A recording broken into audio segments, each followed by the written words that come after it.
familiar were both of you with the story of Eddie the Eagle? I wasn't at all. At all. You thought it was Evel Knievel at first, didn't you? I got a bit confused. So I had to do a bit of reading up on him and stuff, but it was great. It was great to discover such an amazing story afresh. I thought I knew about it. I was 19 or 20, and I remember those Olympics, and I remember my brother and I jumping around on the sofas and jumping off our balcony into the pool, pretending to be him, but I really didn't know half the story. I kind of presumed he was a prankster, just sort of having a bit of a laugh, albeit a kind of crazy laugh, but it turned out not to be that. And I think the movie does a good job of showing, that this was his dream. Do you both relate, and have you experienced sort of obstacles like Eddie the Eagle had in your own professions? Yeah, we're actors. There's, so you've heard no quite a lot in your life? Totally, yeah. I mean,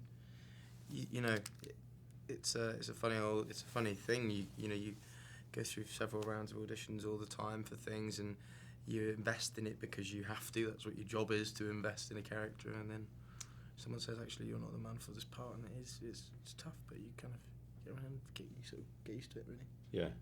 I remember when I began my career, I just remembered this, but I started doing a TV series on the ABC, and I'd studied theatre, but then I got into musicals, and all of a sudden I became known for those musicals a little bit, and I couldn't get an audition. I remember I was trying to get auditions for films and be like, oh no, that's the musical theatre guy.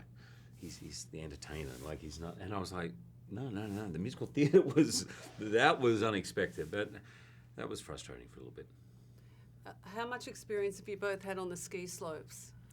I had to learn for the movie. I'd never done it before. So, obviously we don't ski jump in the movie, but there are elements of skiing that we both do to make shots work, and I had to learn for that, which was kind of interesting. I learned a perisher in Australia when I was 18. It was the first trip I did, and I'll never forget it. It was awesome. And then I tried whenever I could, but for many years then I couldn't afford it, and then I became an actor where you're not allowed to do it, so it's been kind of frustrating. You both have great chemistry. Did you hang out much before you started shooting, or how did you establish that? We did a bit, didn't we? I don't know. It's actually all just acting. We can't stand each other, really. Yeah, it's amazing. We're acting now. Yeah. You're awesome, man. You're great. Thanks so much. Thanks so much for everything you've done. Not done for me. Been really enjoyable working with you. But it really was actually one of the... Sometimes you have to work at that chemistry, sometimes it happens, but I had more fun on this set than I've ever had. We laughed from beginning to end. It was great. I don't know. He's so easygoing. It's just, it's chilled, it's fun, and it's a fun movie, and it was a fun script. It was just all worked really well. It was just great fun. Thanks. Thank you.